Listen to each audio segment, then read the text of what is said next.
This is a covenant proposal. To je prijedlog saveza. This is the kind of language that you find in ancient treaties between kings. Ovakav jezik možete pronaći u nekim drevnim zapisima kada su kraljevi radili saveze sa drugim. Where a very powerful king will make an agreement with a lesser king. Kada će neki moćan kralj sklopiti savez sa manje moćnim kraljem. They make these kinds of agreements. Oni bi sklapali ovakve saveze. And in some ways it's like a contract. Na neki način savez je poput ugovora. It's an agreement between two people. To je dogovor između dvoje ljudi. And it has the terms where each party says, here's what I will do for you and here's what you will do for me. I takav dogovor ima uvjete. U ugovoru stoji što ću ja učiniti za tebe, što ćeš ti učiniti za mene. But the difference between the covenant and the contract Ali razlika između zavjeta i ugovora is what it focuses on. Je u njihovom fokusu. What thing is most important? Što je najbitnije? When there is a contract, the thing that's most important is what the two parties are going to exchange. U ugovoru je najbitnije što će te dvije stranke razmijeniti. I give you 10,000 kuna and you sell me your car. Ja ću ti dati 10,000 kuna, ti ćeš meni dati auto. And I don't have to like you and you don't have to like me. Ja ne moram voljeti tebe, ti se ne moraš sviđati meni. As long as we're honest with each other and as long as we exchange the proper things. Dok god smo pošteni, dok god izmijenimo i razmijenimo stvari tako kako jesu, everything is good. Sve će biti u redu. In a covenant, though, u zavjetu, in a covenant, the focus is not on what the two parties exchange with each other. Fokus nije na tome što će dvije stranke razmijeniti. The focus is on the relationship between them. Fokus je na njihovom odnosu. So, in a covenant, it's not just that I'm going to give you money and you're going to do this for me.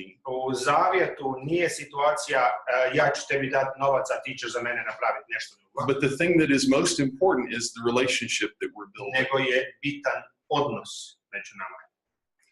So which is it? I pay you 100 kuna to mow my lawn. I dakle, šta, jel to znači kao platiti 100 kuna pa što mi kosi travu? Is that a covenant or a contract? Jel to zavjet ili ugovor? To je savez ili ugovor? Is that a good amount to mow my lawn? Jel to dobar iznos za košnje trave? Is that a covenant or a contract? Depends on how big the lawn is. Depends on how big the lawn is. Yeah.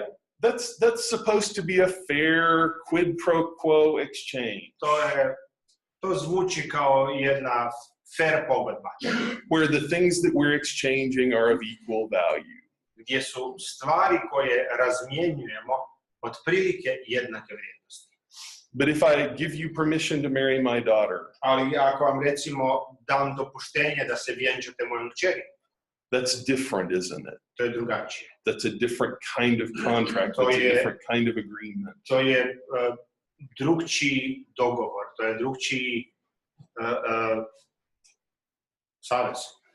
Because we are agreeing to a relationship that will be ongoing. Jer se dajemo suglasnost za odnos koji će se nastavljati kroz ostatak našeg života. We're giving a bit of ourselves to each other.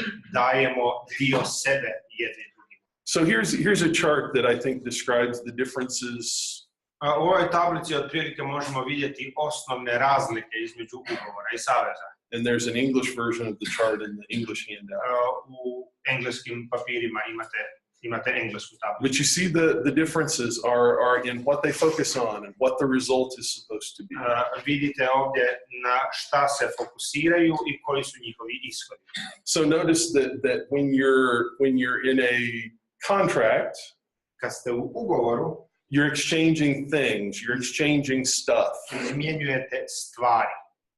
When you're in a covenant, you're exchanging yourself. U savezima ili zavjetima izmjenjujete sebe. You're saying in some way we are going to belong to each other. Na neki način dajete do znanja da ćete pripadati jedni drugima. Beyond just the goods and services that we exchange. Puno više od samih roba i usluga koje razmjenjujemo. And in a contract, you get what you deserve and you deserve what you get if it works properly. ugovoru, ako je ispravan i ako funkcionira onako kako bi trebao, dobijete ono što ste zaslužili. Everything is supposed to be fair. Sve je pošteno. Everything is supposed to be equal exchange. Sve se razmjenjuje po načelu jednakosti. But in a covenant, there is supposed to be room for grace and forgiveness. Ali u savezu postoji prostor za milost. Because you can't have a relationship without grace and forgiveness. Jer ne postoji odnos u kojem nema milosti i oprosta. And the relationship is the point. I odnos je ono što je bitno. Okay, so here's Abraham's covenant with God. Dakle, tu je Abrahamov savez. And I'll put the verses back up in just a minute. I uskoro ću vam vratiti te retke. I want you to notice what God promises to do for Abraham and what Abraham has to do for God. Primijetite što Bog čini za Abrahama, a što Abraham mora učiniti za Boga. Because it's not completely one-sided. There is something that God expects from Abraham. Ugovor nije jednostran, to je savez nije jednostran. Bog očekuje nešto od Abrahama. So, look at the verses. Pogledajte ove retke. And tell me what Abraham does for God and what God does for Abraham. What is God going to do for Abraham? Što će Bog učiniti za Abrahama? What does he promise him? To make a big people out of him. I'm going to make a great nation out of you. Dakle, kaže da će napraviti velik narod. Why is that a big deal for Abraham right now? Zašto je to za Abrahama velika stvar? Abraham doesn't have any children and God is promising him children. Zato što Abraham trenutno nema djece, a Bog mu obećaje djecu. What else does God promise him? Što još mu obećaje? I'll bless you. Blagoslovit ću te. I will make your name great. Učinit ću tvoje ime velikim. His name will be famous throughout the world. Njegovo ime će biti poznato u cijelom svijetu. His name will be honored throughout the Njegovo world. ime će biti poštovano u cijelom svijetu. And he will be a blessing to other people. I on će postati blagoslov drugima. So not only is God going to bless Abraham, Abraham is going to be a blessing to other people. Dakle, ne samo da će Bog blagosloviti Abrahama, nego će i Abraham biti blagoslov drugim ljudima. The last stanza there. I will bless the one who blesses you, and the one who curses you I will curse. Kaže, blagoslovit ću one koji te blagoslivili budu, koji te budu kleli, njih ću proklinjati. What is God promising to Abraham there? Što mu obećaje? He's going to be safe, protected. Yeah, God says, I'm going to protect you. Bog kaže, zaštitit ću te, bit ćeš siguran. Because if anyone is your enemy, they're my enemy. Jer onaj koji bude tvoj neprijatelj, taj će biti i moj neprijatelj. God is saying to Abraham, you're going to belong to me and I'm going to take care of you. Bog kaže Abrahamu, pripadat ćeš meni i ja ću se pobrinuti za tebe. And I will bless the whole world through you. I cijeli svijet ću blagosloviti kroz tebe. So twice God tells Abraham, you're going to be a blessing and I'm going to bless everybody through you. Znači, 2 puta mu Bog kaže, bit ćeš blagoslov i blagoslovit ću druge kroz tebe. Now what does Abraham have to do for God? A šta Abraham mora učiniti za Boga? What does he have to do to accept this? Što mora učiniti da bi to prihvatio? First line. Go. You got to go. He's got to leave. Idi. Moraš krenuti. Now, are the two things equal? Jesu li te dvije stvari jednake? What God is going to do for Abraham and what Abraham is going to do for God, are they equal? Što će Bog učiniti za Abrahama i što će Abraham učiniti za Boga? Jesu li te dvije stvari jednake? Are they the same? Ne. Not even close, are they? Nisu ni blizu. One of the things, I think that it's not just as simple as Abraham to go. To go is a one-time thing. Oh, yeah. I would say it's more to follow follow God. Yeah. Mislim da nije, And that's an ongoing thing. Yeah, da nije riječ samo o odlasku, jer otići je nešto što se dešava jednom, nego on treba slijediti Boga. Yeah, it's when we say all Abraham has to do is leave. I mean, that's a big deal. Kad Okay? kažemo jedino što Abraham treba učiniti je samo otići. This is a significant. Nije samo tako. This is a significant act of obedience for Abraham. To je velika veliki simbol poslušnosti sa strane But Abrahama. even with it being a significant act of obedience, it's still not enough to earn or to equal what God is going to Ali do for čak Abraham. i ako je to veliki znak poslušnosti, i dalje nije ni blizu onome što će Abraham za to dobiti zauzvrat. That's one of the things that's built into covenant agreements is that they're not equal. To je nešto što je temeljno savezima, je da oni nisu temeljeni na jednakosti. Because the covenant is always between someone who is more powerful and someone who is Jer less se powerful. savezi uvijek zasnivaju između nekoga tko je jači i slabiji. And the person who is less powerful can never do enough to deserve what the more powerful person can do for them. I onaj koji je slabiji nikad ne može učiniti dovoljno da bi zaslužio ono što onaj jači može učiniti za njega.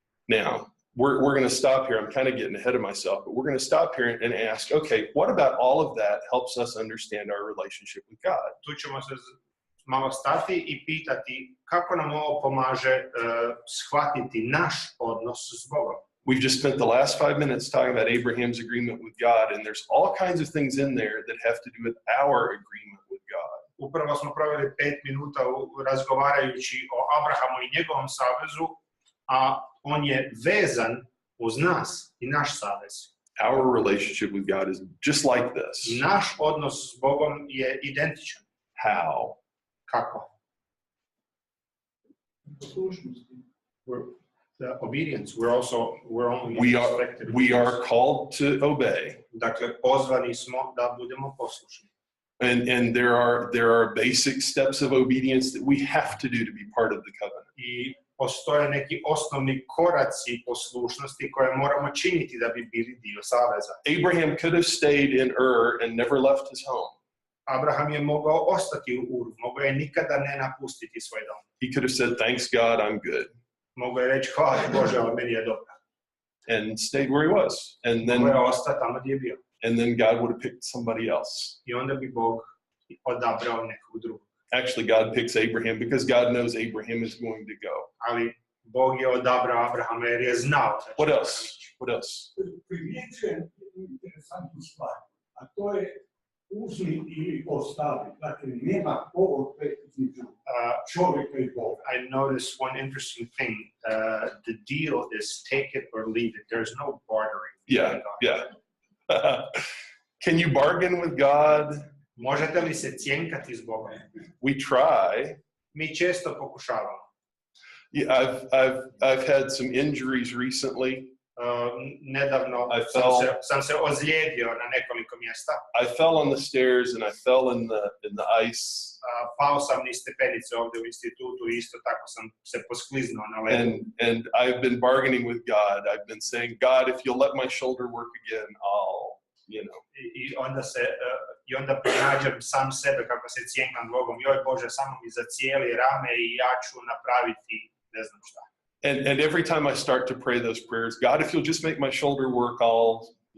I svaki put kad počnem moliti tu molitvu, Bože, samo mi zacijeli rame i ja ću učiniti za tebe. I have to laugh because I know God doesn't work that way. Onda se nasmijem sam sebi jer znam da Bog ne funkcionira na taj način. But we still try. Ali mi i dalje volimo pokušati. What else? What other things do you see here? Što još vidite iz ovih redaka? What was the question again? What other things do you see in Abraham's covenant with God that are like our covenant with Što God? još vidite po čemu je Abrahamov savez sa Bogom sličan našem savezu s Bogom? Does God expect Abraham to be perfect? Očekuje li Bog od Abrahama da bude savršen? Yeah, this is the beginning of Abraham's story. Ovo je početak Abrahamove priče. And Abraham is faithful, but Abraham is not perfect. Abraham je vjeran, ali nije savršen.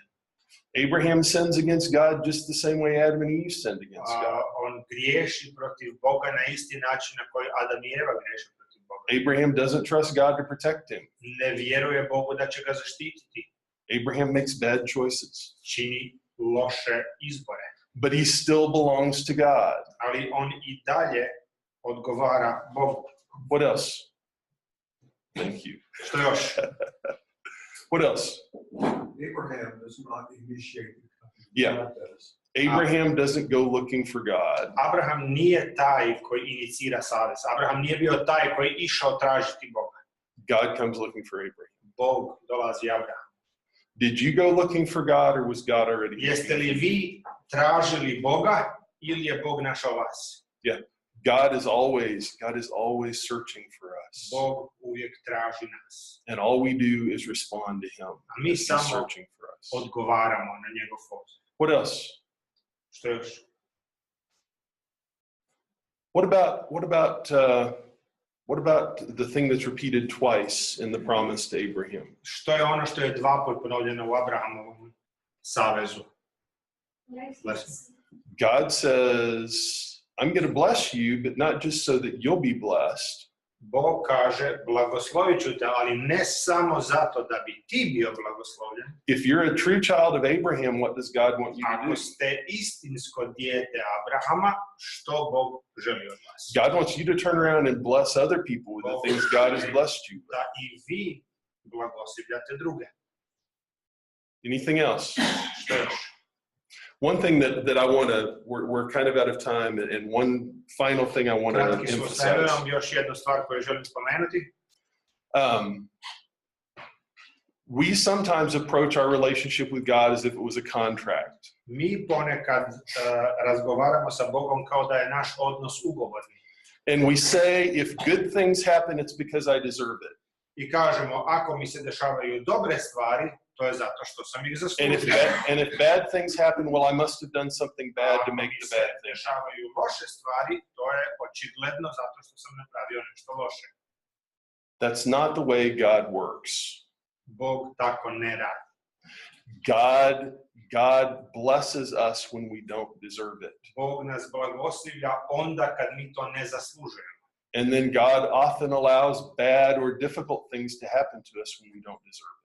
A također dozvoljava da nam se dešavaju loše stvari i onda kad to nismo zaslužili. Because God doesn't really care about what you deserve. Jer Boga nije briga što vi zaslužujete. God wants to be good to you and to bless you because you belong to him. Bog vas želi blagosloviti zato što pripadate njemu. And if you belong to him and you're his person, Ako pripadate njemu, ako ste njegova osoba, then he not only wants to bless you, he wants you to bless other people. onda želi ne samo blagosloviti vas, nego i blagosloviti druge kroz vas. All right, we'll stop there. Tu ćemo se zaustaviti. Any comments or questions? Pitanja, komentara?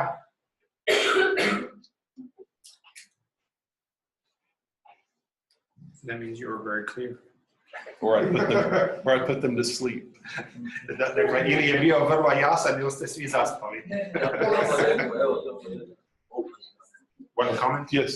Vrlo dobro za svakog čovjeka da bude u savezu s Bogom.